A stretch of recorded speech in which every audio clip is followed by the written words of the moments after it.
Picture this. A city known the world over for its, well, meticulous order, its spotless streets, and almost unreal sense of calm. Singapore. But in September 2005, that image was shattered by a truly chilling discovery. What started as just another Friday morning for a street cleaner turned into, well, something straight out of a nightmare. It kicked off an investigation into one of Singapore's most disturbing cases. Today, we're doing a deep dive into the La Puebla murder case. We're going to unpack a story about friendship, yes, but also about desperate financial struggles, and ultimately a shocking act of violence that just stunned the community. Our mission here is to trace the sequence of events, try to understand the complex human factors at play, and follow the really careful police work that brought a killer to justice. And we'll uncover some surprising details along the way. It's a really stark case because it contrasts so sharply with that image of Singapore, you know? Perfect order, safety. It really makes you ask what kinds of pressures are building up under the surface, especially for people maybe more vulnerable. That can lead to something so awful. It's a powerful look at maybe the hidden costs of trying to maintain that kind of perfection. Okay, so let's get into the timeline. It begins Friday, September 9th, 2005. Maria, a government street cleaner, is doing her usual early morning route. She's on Orchard Road, think busy, high-end shopping, right near the Orchard MRT station exit, very public place. And as she's working, she notices this plastic-wrapped bag. It's kind of tucked near a wall, one with murals on it. Now, you know, tourists leave stuff behind all the time, but Maria said this bag just felt different. She had a bad feeling about it. Sort of intuition, maybe? Exactly. A sense of unease, she described it. And that feeling, maybe a premonition, it pushed her to look closer. So she goes over, she opens the bag, and that's when her day just turns into absolute horror. A human head is looking back at her. Oh, wow. And not just the head. The bag also contained human arms and legs. Her discovery, as you can imagine, sparked a massive police investigation. Big shockwaves in a city not used to this kind of public brutality. And for the police, I mean, what a starting point. Just as horrific scattered remains. Forensics did note bite marks on one arm, suggesting a struggle maybe, but that wasn't immediately useful for ID. What was crucial, though, was finding a hand. A hand, right. Because Singapore has these incredibly detailed national and foreign worker databases. They could take fingerprints from that hand. And run them against the records. Precisely. Yeah. And they got a match very quickly. And who was it? The fingerprints identified the victim, Jen Panla Pua. She was 26, a Filipino domestic worker, registered to work in Singapore for a few years. So now they have a name. But the horror wasn't over. Another discovery was coming. Right, the very next day. Yes, September 10th, around 6:00 p.m. Someone's just taking a walk in MacRitchie Reservoir Park, nice, green, peaceful place, and they spot this duffel bag, abandoned, looks unusually heavy, just sitting under a tree. You know, in Singapore, people are quite civic-minded. They'll report lost items. It's part of the culture of cleanliness and order. So this person goes to check it out. Thinking it's lost property, perhaps. Probably. They open it, and inside, human torso, soaked in blood, wrapped in newspaper. Unbelievable. Another public space turned into a crime scene. Yeah. The police obviously linked this immediately to Jen's case, same victim. And what's fascinating, almost ironic, is how the killer, disposing of the parts in these separate, very public places, actually gave the police their biggest leads. Exactly. Yeah. Especially the newspaper wrapping the torso. It had a name and address on it, a recipient's name. What? That turned out to be the absolute key. Yeah. A breadcrumb right there in the wrapping. So this detail, the name on the newspaper, it points the investigation in a specific direction. Where did it lead?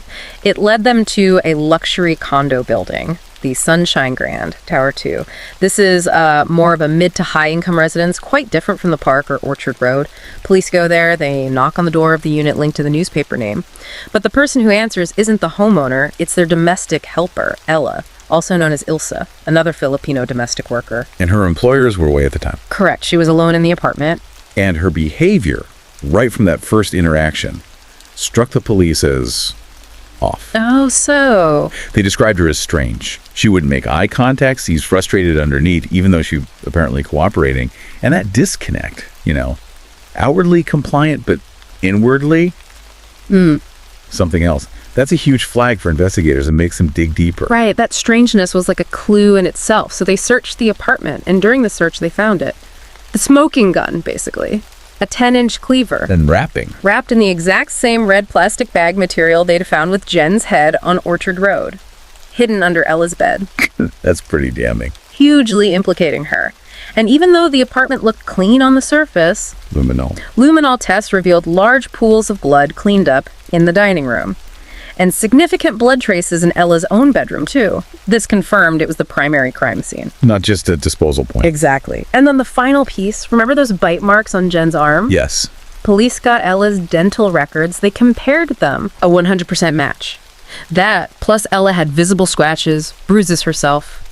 It all pointed to a violent struggle. Oh, they took her into custody. They did. She was sobbing, apparently, but said nothing. Just silence. Until the next day. September 12th, less than 24 hours after her arrest, Ella confessed. She just said, "I killed Jen." Police noted she seemed genuinely remorseful, deeply sorrowful as she gave her detailed confession. So what was the story she told? She talked about her friendship with Jen. They were both Filipino domestic workers, met in Singapore, became like sisters. Similar backgrounds from rural Philippines, both there trying to earn money for their families back home. That was their shared goal. A very common, powerful bond for overseas workers. Definitely. They'd hang out at Lucky Plaza, shop, eat, talk about everything. Sundays, they'd often have coffee, walk in the parks. Apparently even joke about guys they saw. They were really close. Lifelines for each other. Yeah. But then came the argument. It started on the evening of September 7th. Jen was over at Ella's employer's condo for dinner. The core issue, money. Jen owed Ella 60,000 Philippine pesos. Which is a significant amount. It is, and the twist was, Ella hadn't lent Jen her own money. She'd borrowed it from another friend for Jen, and that loan came with a steep 20% interest rate. Oh, wow. So the debt was actually 72,000 pesos owed back. Exactly. A huge amount, and growing. And that adds another layer of pressure, doesn't it? It wasn't just Ella's money. She was now indebted to someone else because of Jen. Ella said she was under massive stress. The repayment deadline passed, Jen hadn't paid, so Ella had to start paying the interest herself. Which meant less money or no money to send to her own family. Exactly. And for many in that situation, sending money home is the entire reason they're there. It's fundamental, not being able to do that. It's not just financial, it's deeply personal, maybe even shameful. You can see how desperate that situation would feel. So Ella confronts Jen about the money. She suggests Jen sell her digital camera to raise the cash. Jen apparently got really angry. Accused Ella of interfering in her business. Crossing a line in their friendship. Right, and the argument just exploded. It became physical, hitting, hair pulling, a real fight. Ella described a point where she just lost it. Overcome with rage, she grabbed a pillow and suffocated Jen until she passed out. Passed out, not dead initially. According to Ella, yes. She said Jen briefly regained consciousness, attacked Ella again, and then Ella, saying it was self-defense at that point, used the pillow again. And that's when Jen died. We have to remember, of course, this is only Ella's side of the story. Absolutely crucial point. Jen can't tell us what happened. So, after Jen is dead, Ella panics. She moves the body into her own small maid's room in the condo. And then, just terrible timing, her employers, who were supposed to be back, call and say they're staying away 2 more days. So Ella is trapped. Trapped in the apartment with Jen's body hidden in her room for 2 nights, living alongside it. Just imagine the psychological state.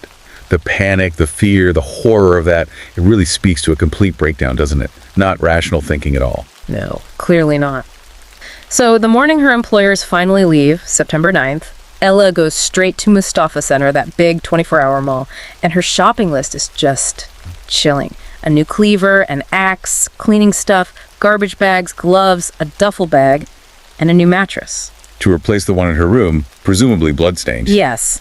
And that evening, around 9 p.m., she starts dismembering Jen's body in the apartment. God, it's horrific. Then the disposal. She puts the torso in the new duffel bag, takes a taxi to MacRitchie Reservoir, that park they used to visit together, leaves the bag under a tree. A place with meaning for them. Exactly. Then she goes back to the condo, puts the head, arms, and legs in another bag, walks to the Orchard Road MRT exit, another place they often met, leaves that bag near the mural wall. The choice of locations is so strange.